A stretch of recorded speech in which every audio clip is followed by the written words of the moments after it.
The Room, The Happening, Birdemic, Sharknado, Fateful Findings, The Bye-Bye Man. What do all these movies have in common? They all suck!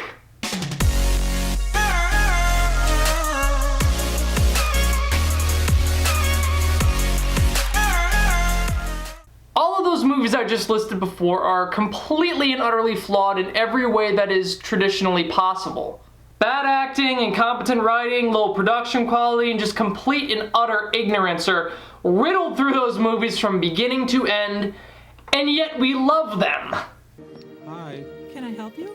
Yeah, can I have a dozen red roses, please? Oh, hi, Johnny. I didn't know it was you. Here you go. That's me.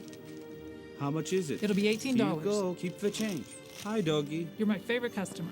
Why is this? Why, as consumers of an industry, the film industry, do we accept movies to come out with this poor, utter, terrible quality, and we watch them over and over and over? The obvious question is, well, to laugh at how terribly garbage they are. It's almost astounding that somebody can make a movie that's so incompetent, so utterly disturbing, and then just release it to the world completely unironically and expect it to be given well reception. But recently I've been thinking, in the gaming industry, video games, we never ever receive bad video games like this. It doesn't matter how many times I've seen people on YouTube laugh at a game like Curse of Raven's Cry, The Slaughtering Grounds, or Ride to Hell Retribution. It doesn't matter how much people have laughed at these games, they've still been pissed off about the fact that these games were released. Victory. I mean, this shit is beyond the pale. This shit gets to me. Even if it is, the least of this game's problems. I'm fairly certain, I'd have to double check, I am fairly certain that the word really was hilarious when they were describing this on the store page. Video games never get a free pass for being hilariously bad. You know, there's always some sort of resentment that goes along with this. But for movies like The Room and Fateful Findings and Birdemic, this isn't the case.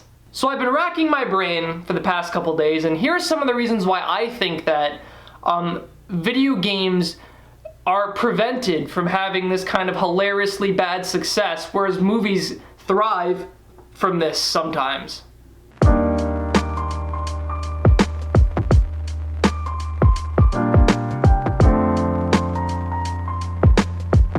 Right off the bat, definitely money. 100% money. It's become incredibly easy for you to go on a multitude of websites and stream movies completely free.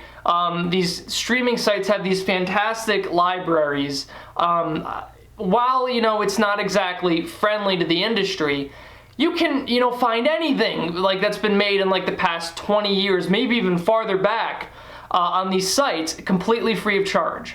I can put on a completely piece of shit movie and, free of charge be able to laugh my ass off at it. But when it comes to video games, if you want to experience a video game, 90% of the time you have to pay. A video game usually costs between $20 and $60 nowadays. Even AAA games are getting deluxe editions and extreme editions and legendary editions that go up to maybe over $100. And some of these games are hilariously bad that have these deluxe editions and legendary editions. So you could pay $100 for a video game and it can be complete and awful garbage. That's quite a price point just to laugh. Just to be able to laugh at how bad something is. And I think this is a big thing is, yes, there are points in a game where you will, laugh at how stupid and how utterly incompetent the studio and the game designers are. But at the end of the game, there's always that buyer's remorse that kicks in. It's that I just wasted $20 to $30 on a product that I was promised was going to be good and did not turn out at all how I thought it would how I expected it to.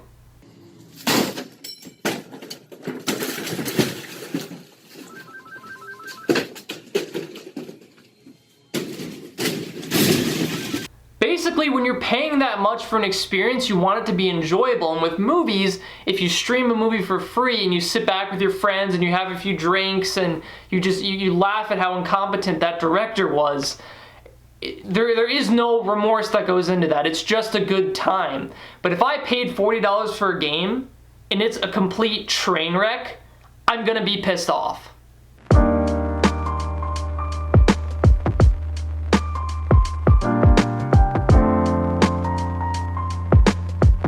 So most of the movies I listed at the beginning of this video, they're not necessarily first-time films, but they're from relatively unknown directors. These directors, they're not attached to a studio, they don't have any fame, they don't have any sort of critical acclaim.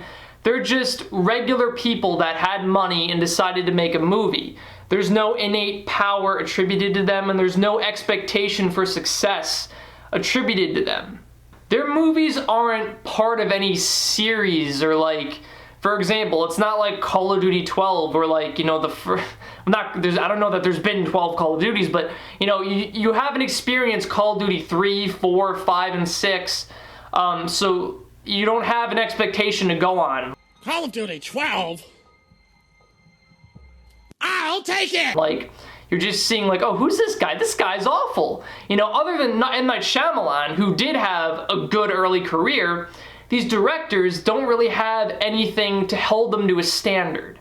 There's no expectation of quality from these people in the first place, and I think for like a series like, let's say, Star Wars Battlefront, which wasn't hilariously bad, it was just bad, but I'm saying like, because there was, you know, such little content in that first game, it wasn't funny, because we had experienced the ones on the PS2 and like the earlier series 1 and 2 that was made, and we were just angry because we knew how good it could have been and how EA just decided they didn't want to do that.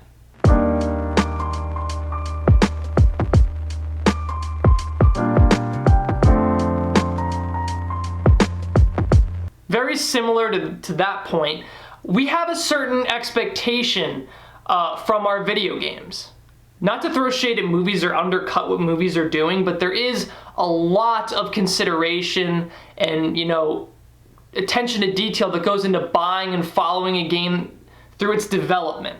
There's a lot more hype in general, you know, on average, that surrounds a video game, whereas, you know, movies, movies like Black Panther had a ton of hype. But that isn't really normal until right around when it's about to release with trailers, so probably a month before. With video games, people are following that as soon as it's released at like E3 or something through its development, and they really want to know how that game is going to turn out. And there's so much more put into marketing and ads and all this stuff to create hype for video games.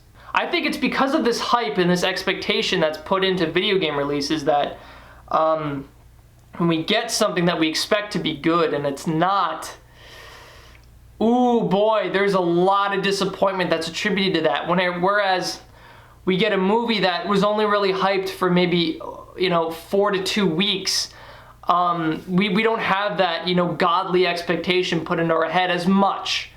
And also, like, in general, there's a lot less of a commitment that goes into buying a $12 movie ticket, whereas you're putting down $50, $60, maybe $40 or $30 for a game.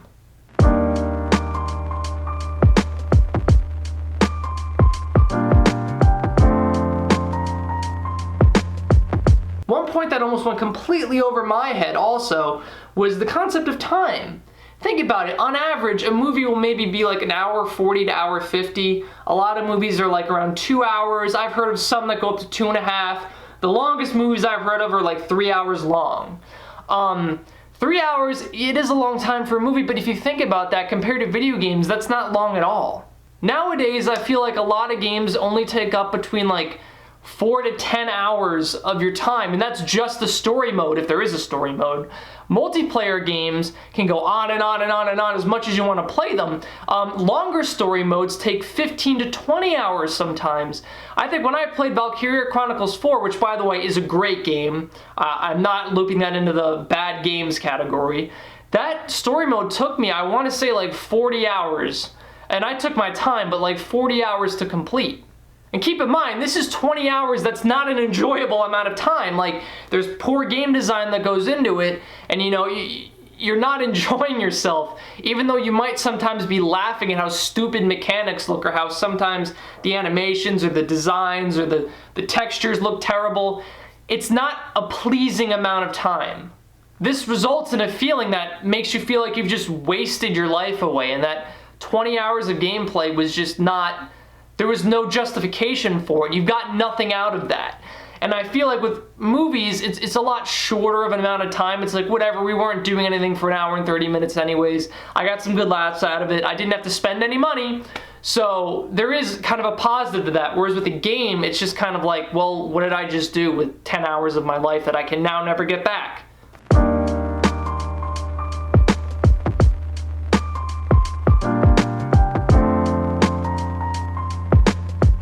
With a bad movie, all you have to do is really just lay back, turn it on, relax, have a few laughs. You don't even have to pay attention to it for most of the time. With a bad movie, sometimes the plot is almost so nonsensical and you can't understand it that if you just don't pay attention 20 minutes later, you're not going to know what's happening anyways. But when it comes to video games, it's up to you to push the story forward. You know, you can't just put your brain on autopilot. No, you have to be engaged and attentive and giving your full attention to the game in order for this to work. In order for you to, interact with the game and in order for the game to progress. If a game is just bad or completely broken, it's going to be very hard for you to will yourself and to have the mental fortitude to keep pushing through this story, because in order to finish this and get to the end, it is up to you. You have to push past the game's flaws. Some people might not even reach the end before they quit. Dark game has crashed and will close. Thank you. No! I'm not doing it. It was for your own good. I'm not doing it anymore. We're done. And when a game is bad, it usually has something to do with like poor visuals, bad mechanics, maybe terrible animations, textures that just aren't appealing to the eye. These things aren't appealing to look at for multiple hours at a time. That's why people get motion sickness. They start to feel dizzy, their eyes start to hurt. So when you're forced to kind of play through this to get to the end, it can be very draining both physically and mentally, and it just, after a couple hours, that hilarity of how bad it is gonna wear off, because you're gonna just be exhausted, your eyes are gonna hurt, you might get motion sick, it might just be painful to look at the screen.